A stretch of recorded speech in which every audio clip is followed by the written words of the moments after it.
ada dua Kapolda yang tidak melaksanakan perintah ya, dalam menegakkan protokol kesehatan, maka diberikan sanksi berupa pencopotan, yaitu Kapolda Metro Jaya, ya. Kemudian yang kedua adalah Kapolda Jawa Barat.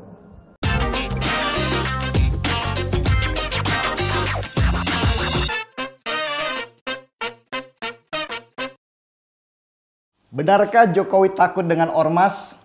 Video kali ini saya persembahkan untuk seorang teman yang terus-menerus mendesak saya untuk menjawab pertanyaan di kepala dia. Teman saya itu bingung kenapa pemerintahan Jokowi seolah-olah memberi ruang kepada seorang Rizik, membiarkannya membuat kerumunan besar padahal ini masih masa pandemi. Saya pengen jawab sekarang. Melihat seseorang tidak bisa kita hakimi dengan apa yang dia lakukan sekarang. Kita harus melihat dulu rekam jejaknya, apa yang pernah dia lakukan, baru kita bisa mengambil kesimpulan siapa dia dan bagaimana karakternya. Kalau Jokowi takut dengan ormas, maka HTI tidak akan pernah dia bubarkan. HTI atau Hizbut Tahrir Indonesia adalah ormas yang bukan kaleng-kaleng. Dana mereka besar dari luar negeri. Umat mereka sangat militan karena memegang konsep negara khilafah seperti sebuah perjanjian dengan Tuhan.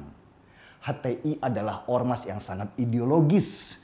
Jejak Hizbut Tahrir di seluruh dunia selalu berakhir dengan rencana kudeta berdarah. Mereka nggak bermain-main di demo-demo besar. Mereka menyusup ke dalam militer dan mempengaruhi para tentara untuk melakukan pemberontakan. Hizbut Tahrir sangat paham rencana kudeta tanpa melibatkan tentara bukanlah sebuah kudeta karena militerlah yang memegang senjata. Tahun 2013 HTI menguasai GBK dengan jargon-jargon khilafahnya. Dan yang gilanya, deklarasi mereka untuk membentuk negara Islam bahkan diliput secara langsung oleh TVRI, stasiun televisi milik pemerintah yang punya moto menjalin persatuan dan kesatuan. Ini menandakan HTI punya jaringan sampai ke pemerintahan, mungkin juga sampai ke istana negara. Dan mereka mengklaim anggota Hizbut Tahrir di Indonesia sudah berjumlah 3 juta orang. Kenapa waktu itu SBY tidak berani membubarkan HTI? Padahal jelas-jelas ormas ini ingin membubarkan negara Republik Indonesia. Karena SBY takut tidak lagi mendapat suara dari anggota HTI. Maka mereka membiarkan begitu saja melakukan penyebaran ideologinya kemana-mana. Dan hanya pada masa Jokowi lah HTI secara ormas dibubarkan. Meski orang-orangnya juga tidak ditangkap karena tidak ada dasar hukum yang kuat. Orang-orang HTI kemudian menyebar kemana-mana, menyusup dalam banyak ormas, mulai FPI sampai MUI. Mereka membangun kembali ideologi mereka dengan memakai kendaraan orang lain. Buat HTI, kendaraan boleh tidak ada, tetapi bukan berarti perjalanan mereka berhenti. 10 tahun masa pemerintahan SBY, beliau tidak sadar sudah membuat kerusakan di mana-mana karena pembiaran penyebaran ideologi di berbagai elemen, mulai kelurahan sampai pendidikan. Dan imbasnya baru kita rasakan sekarang waktu Jokowi menjadi presiden. Yang Jokowi lakukan pertama adalah memotong bantuan untuk ormas-ormas. Inilah yang membuat banyak ormas marah, terutama ormas agama yang selama ini selalu mendapat banyak bantuan dari pemerintah untuk hidup mereka. Dan sejak zaman Jokowi pemerintah inilah dia terus-menerus didemo oleh massa yang besar untuk digulingkan karena dinilai mengecewakan. Dan jangan salah kawan, di dalam ormas-ormas agama itu banyak sekali tokoh politik. Juga pengusaha yang selama ini memelihara mereka untuk kepentingan. Bahkan juga anggota militer yang tidak sadar kalau mereka dipakai sebagai kendaraan. Dan pada masa pemerintahan Jokowi ini, dia seperti mendapat buah dari benih intoleransi dan radikalisme yang sudah ditanam sejak lama. Seandainya saja Jokowi mau kompromi dengan mereka, tentu situasi akan terlihat aman dan baik-baik saja. Tetapi akar negeri ini terus-menerus digerus sampai pohon besar bernama NKRI ini kelak akan tumbang. Jadi teman, pada sisi mana kamu menghakimi kalau Jokowi takut dengan ormas? Pada periode pertama dia memerintah di tahun 2014 saja, Jokowi sudah berhadapan dengan mafia migas dan mafia pangan yang selama ini mendapat keuntungan triliunan rupiah setiap bulan. Kalau Jokowi berani berhadapan dengan para mafia elit itu, apakah mungkin dia takut dengan ormas radikal yang hanya segelintir itu?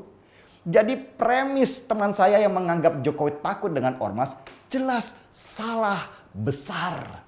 Bangunan logikanya runtuh ketika saya hadapkan dengan fakta dan sejarah apa yang pernah Jokowi lakukan. Terus kenapa kok dengan Rizik Jokowi seperti kehilangan wibawa? Oke, saya coba jawab lagi. Apa sih definisi wibawa itu? Apakah kalau seorang presiden berhadapan dengan pemimpin ormas kecil itu berarti berwibawa? Jelaslah bukan levelnya. Jokowi nggak mau dijadikan alat panjat sosial oleh Rizik supaya dirinya menjadi lebih besar. Rizik biar urusannya gubernur aja untuk sekaligus memperlihatkan pada masyarakat bagaimana seorang kepala daerah menghadapi situasi di wilayahnya. Kan ini era otonomi daerah. Masa dikit-dikit kok presiden yang harus turun tangan. Terus gubernur dan wali kotanya kerjanya apa? Presiden punya urusan yang jauh lebih besar. Bagaimana meningkatkan ekonomi rakyatnya dengan membuka lapangan kerja sebanyak-banyaknya. Bagaimana mengelola kekayaan alam supaya bisa mensejahterakan bangsanya. Urusannya sudah ribuan triliun rupiah. Bukan recehan semisal menghadapi Rizik yang kelihatan besar. Tapi sebetulnya dia rapuh di dalam. Urusan Rizik bukan urusan presiden dan tidak layak untuk diperhatikan. Kalau dia dibahas, ntar malah tambah gede kepala. Dan juga urusan Rizik hanya ada di Jakarta saja. Sedangkan Indonesia ini kan luas. Bukan hanya Jakarta. Ada 34 provinsi dan 514 kabupaten dan kota yang harus diurus. Dan sebagian besar dari mereka nggak penting dengan Rizik. Itulah makanya Jokowi punya niat untuk memindahkan ibu kota keluar pulau. Biar Jakarta ini jangan dianggap terlalu penting sehingga isu daerah selalu menjadi isu nasional. Kalaupun pemerintah terlihat lemah menghadapi ormas seperti FPI, sebenarnya nggak bisa juga kita hakimi seperti itu. Tegas bukan berarti keras. Dan terbukti di banyak negara Timur Tengah dan di Afrika, kekerasan akan melahirkan kekerasan baru. Api ketika ditemukan dengan api lagi akan membesar dan bisa-bisa membakar negeri. Jadi yang dilakukan oleh Jokowi lebih baik mengisolasi api itu supaya tetap ada tapi nggak membakar kemana-mana. Permainan sekarang ini jauh lebih beradab. Urusannya ada di ekonomi, bukan sekedar sibuk melayani demo-demo besar yang memaksakan kehendak di politik. Mau sebesar apapun Rizik demo, mau sekuat apapun dana mereka, tidak akan pernah menjatuhkan presiden dari kursi jabatannya. Kalau mau tarung beneran, buat partai dan silakan perang di 2024. Memang urusan Rizik ini seperti duri di dalam daging pemerintah. Dia dimanfaatkan banyak elit politik untuk menaikkan suara, meski anehnya elit yang memanfaatkan Rizik juga nggak pernah menang-menang. Pilpres 2 periode masih dimenangkan oleh kelompok moderat dari semua agama. Gerindra sejak 2014 selalu dekat dengan Rizik. Dan buktinya Prabowo nggak jadi presiden juga. Sekarang Gerindra lewat Fadlizon kembali dekatin Rizik supaya suara Gerindra tetap terjaga. Bahkan Gerindra buru-buru mengklaim kalau kepulangan Rizik karena fasilitas dari Prabowo yang sudah pernah berjanji untuk memulangkan dia. Begitu pentingnya Rizik untuk Gerindra, meski dia tidak pernah membuat Gerindra menang dan menjadikan Prabowo sebagai presiden.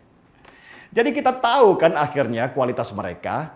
Kalau Jokowi ngurus negara, urusan Rizik cukuplah Gerindra saja. Saya masih percaya Jokowi. Sejak 2014 dia banyak dicaci maki, dibilang lemah, dituduh boneka partai, sampai dihina Pinocchio segala. Tetapi faktanya dia semakin kuat dan kebijakannya selalu mengena untuk rakyat. Jokowi memang bukan petarung MMA seperti yang banyak orang harapkan untuk bertarung di dalam ring dan main pukul-pukulan. Bukan di sana kapasitas Jokowi, kerisnya di belakang. Bisa saja Jokowi ketawa-ketawa memeluk lawannya dengan wajah gembira. Akhirnya sebulan kemudian musuhnya mati dengan mulut berbusa. Saya masih percaya dengan Jokowi. Kalau kamu enggak ya terserah. Bebas-bebas aja. Buktinya sejak menganalisa siapa Jokowi sejak 2014, saya tidak pernah salah. Dia memang pecatur handal yang strateginya sulit dibaca orang. Seruput dulu kopinya.